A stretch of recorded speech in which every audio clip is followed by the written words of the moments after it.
So if we look at what the research is saying, let's try and put it together. I'm going into the next section here, which I've called Does Evidence Matter? And so we need to locate the Common Core state standards within an evidence-based framework that articulates core instructional principles. And I've tried to put this together in this framework, what I call the literacy engagement framework. And I would see this as a starting point for discussion at the school level in terms of what the research is saying, what are some of the core principles underlying the research that we can tap into and look at how they apply in our particular situation. So what the research is saying very clearly is that a direct determinant of literacy achievement, of reading comprehension, writing development, is students' access to print and the extent to which they get engaged with literacy. And so when we look at the research relating to this, we can look at the research, the large-scale research that the Organization for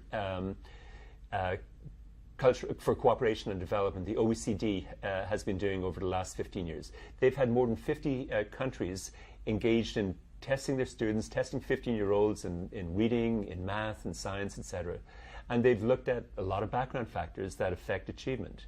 And what they found was that literacy engagement, reading engagement, was a stronger predictor of student reading success at age 15 than even socioeconomic status. And more recent data from the OECD has shown that there's about a 1/3 overlap or shared variance in the jargon of statisticians between socioeconomic status and reading engagement. And what this implies is that if we get kids from low-income backgrounds highly and actively and enthusiastically engaged with reading, we can potentially push back about 1/3 of the negative impact of socioeconomic status on achievement. And that's huge.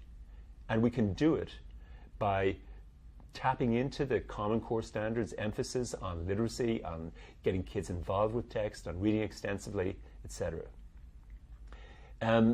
There's a variety of research carried out around the world that points in this direction.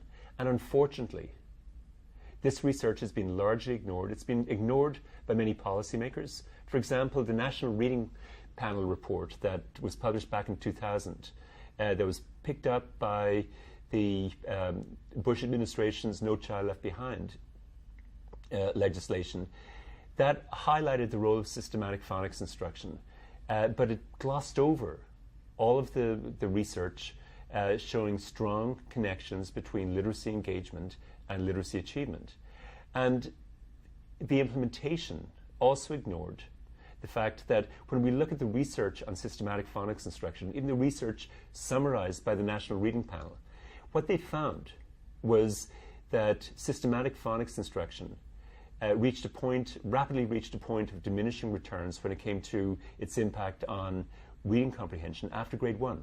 After grade 1, there was no impact of systematic phonics instruction on reading comprehension for normally achieving students and for low achieving students. There was some impact for students who were categorized as being reading disabled, partly because, almost by definition, students who are categorized as reading disabled have problems with phonics.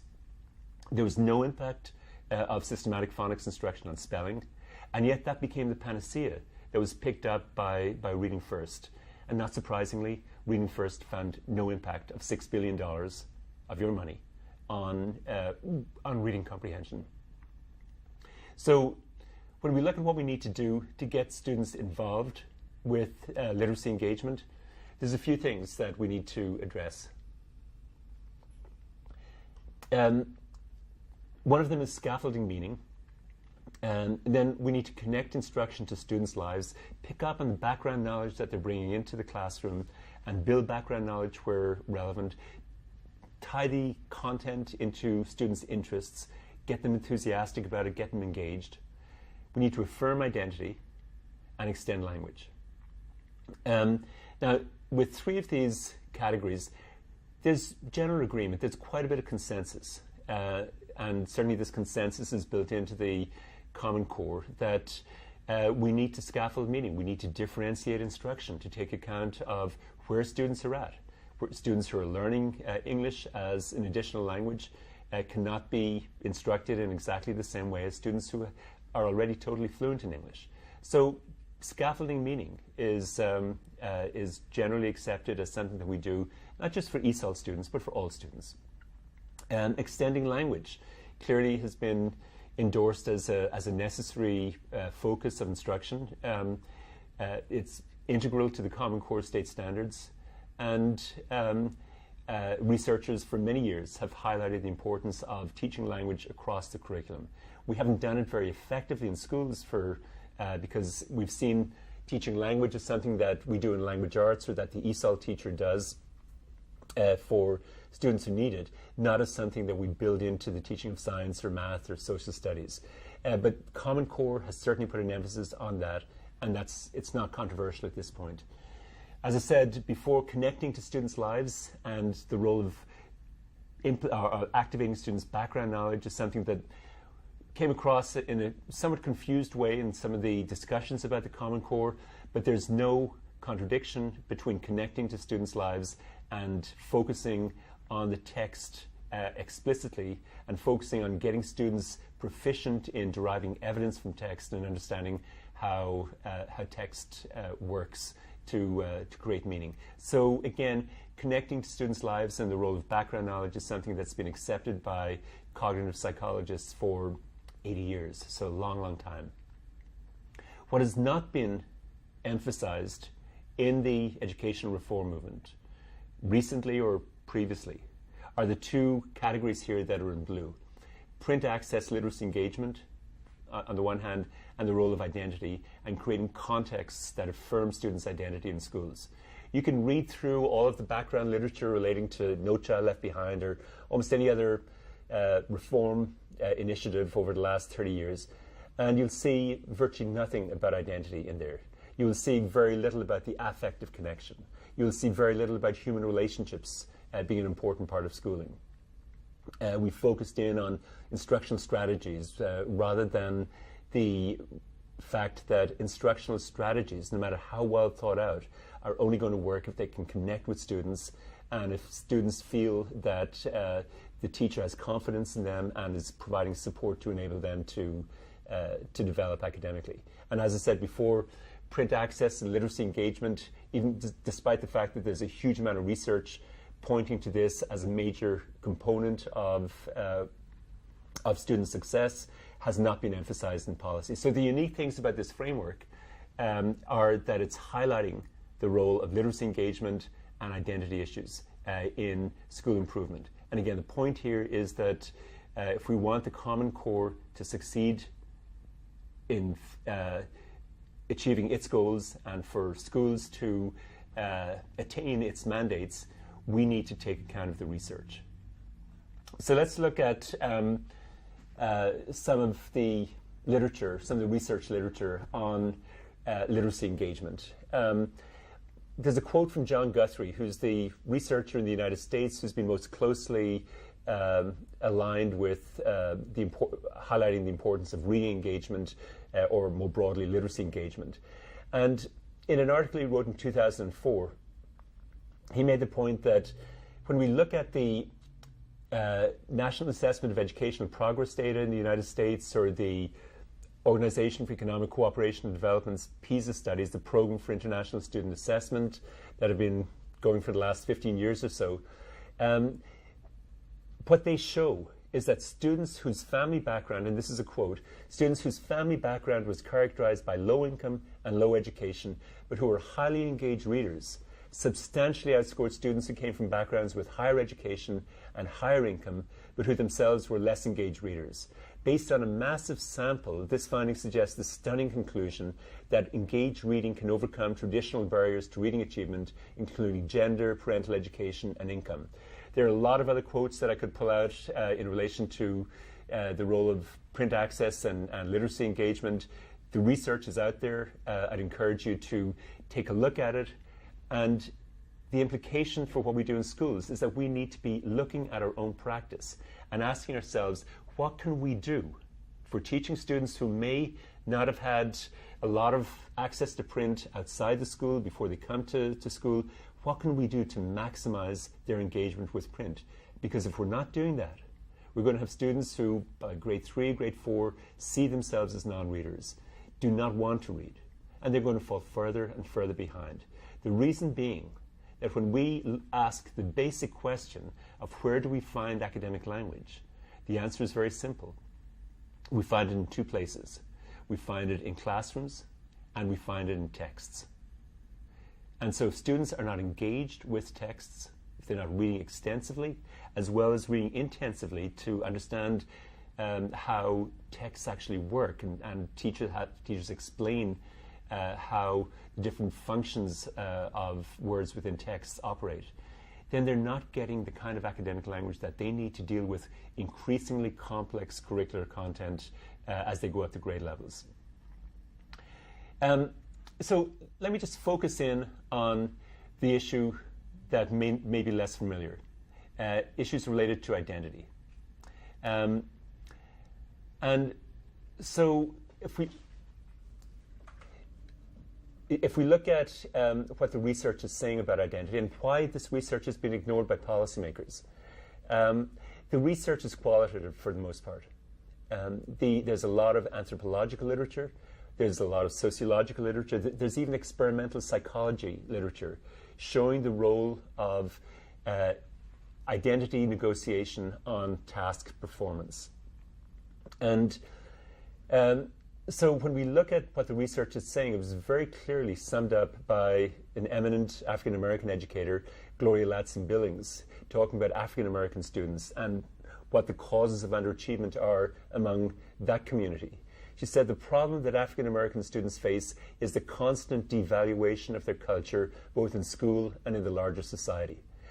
And we obviously know the history of the African American community in terms of discrimination. That's where the whole equality of educational opportunity came from, the civil rights movement came from, where the society made a commitment to challenge and to reverse generations, centuries of discrimination.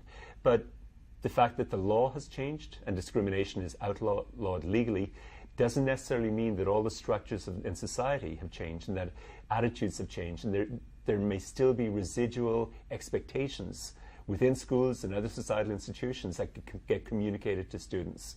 And so that what the research is saying when we look at students from marginalized social groups is that we need to be proactive in affirming students' identity, in creating contexts where they can showcase their intellectual talents, where they can showcase their linguistic talents, their artistic talents. It's not enough just to teach the curriculum.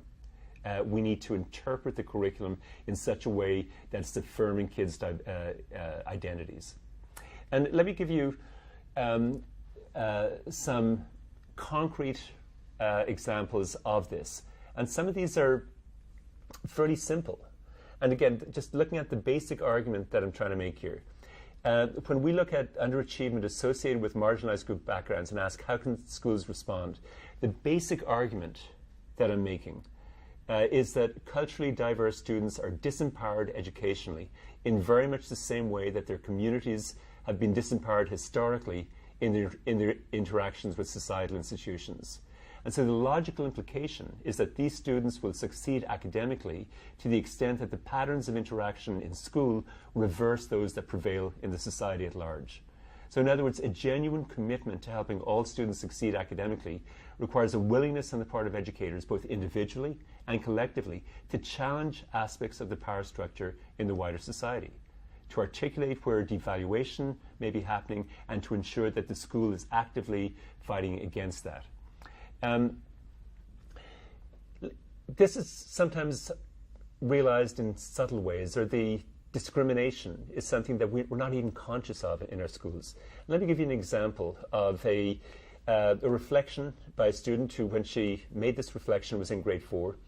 And the context was one where the teacher was actively trying to put languages on the map. She herself came from India, spoke about 6 languages. She'd been working in a project that I was involved in.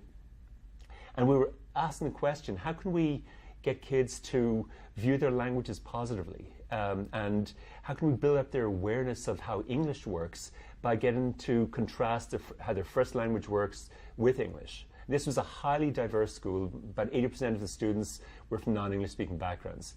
And this one student from a Cantonese language background made the following reflection. She said, "I'm not always comfortable speaking Cantonese when I have to go to the office for some reason. I don't like it because a lot of the teachers are at the office and I don't like speaking it in front of them. I know that they're listening to me. I get nervous and afraid. For example, once I didn't feel very well in grade 1, so the teacher took me to the office to call my grandma. My grandma can't speak English and she also can't hear very well, so I had to speak in Cantonese very loudly for her to hear. So when I spoke to my grandma, I felt very nervous."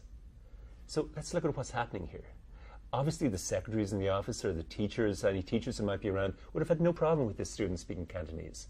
They might have even praised her and said, "I didn't know you spoke Cantonese so well."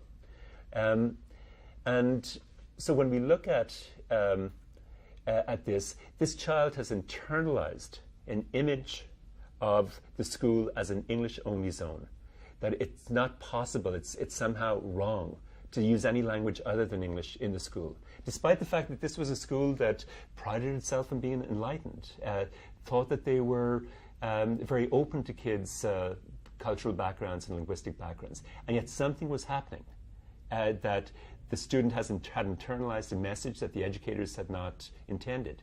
And so when we look at patterns where there are expectations in the wider society, where messages are being communicated either inadvertently or intentionally, then what we need to do in the school is to become aware of those messages and be proactive in challenging them.